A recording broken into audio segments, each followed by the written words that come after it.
ಆತ್ಮೀಯ ಕರ್ನಾಟಕ ರಾಜ್ಯ ಸರ್ಕಾರಿ ನೌಕರರೇ, ತಮಗೆ ಈಗಾಗಲೇ ತಿಳಿದಿರುವಂತೆ 7ನೇ ವೇತನ ಆಯೋಗದ ಫಿಟ್ಮೆಂಟ್ ಕಾಪಿಗಳು HRMS-ನಲ್ಲಿ ನಿನ್ನೆ ಸಂಜೆಯಿಂದ ದೊರೀತಾ ಇದ್ದಾವೆ.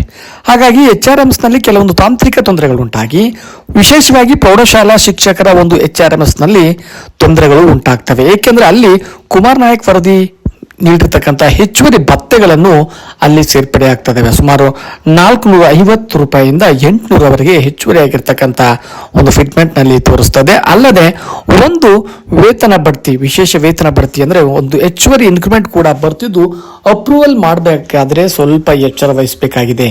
ಏಕೆಂದ್ರೆ ಈ ಒಂದು ತಾಂತ್ರಿಕ ತೊಂದರೆಗಳು ಮಧ್ಯಾಹ್ನ 12 ಗಂಟೆಯ ನಂತರ ಸರಿ ಹೋಗ್ತಕ್ಕಂಥ ವಿಶ್ವಾಸವಿದೆ ಎಂದು ಒಂದು HRMS-ನ ಟೀಮ್ ತಿಳಿಸಿದೆ. ಹಾಗಾಗಿ ಪ್ರೌಢಶಾಲಾ ಶಿಕ್ಷಕರ ವೇತನದ HRMS ಅನ್ನು 12 ಗಂಟೆ ನಂತರ ಅಪ್ಡೇಟ್ ಆಗುತ್ತದೆ.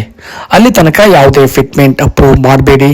HRMS ಟೀಮ್ ಸಾಫ್ಟ್ವೇರ್ನಲ್ಲಿ ಅಪ್ಡೇಟ್ ಮಾಡ್ತಾ ಇದ್ರೆ ಅಲ್ಲಿಂದ ಸೂಚನೆ ಬಂದ ನಂತರ ಮತ್ತೆ ಅಪ್ರೂವಲ್ ಮಾಡಿ. ಈಗಾಗಲೇ ಈ ಒಂದು 7ನೇ ವೇತನ ಆಯೋಗದ ಶಿಫಾರಸಿನ ಪ್ರಕಾರ ಒಂದು ತುಟ್ಟಿ ಭತ್ಯೆ, ಮನೆ ಬಾಡಿಗೆ ಭತ್ಯೆ ಮತ್ತು ವೈದ್ಯಕೀಯ ಭತ್ಯೆಗಳ ಸೇರ್ಪಡೆ ಆಗಿದೆ.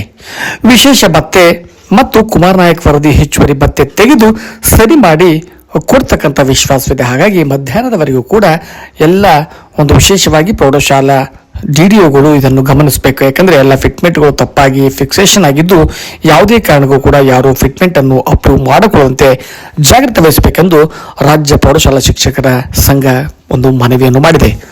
ಧನ್ಯವಾದಗಳು.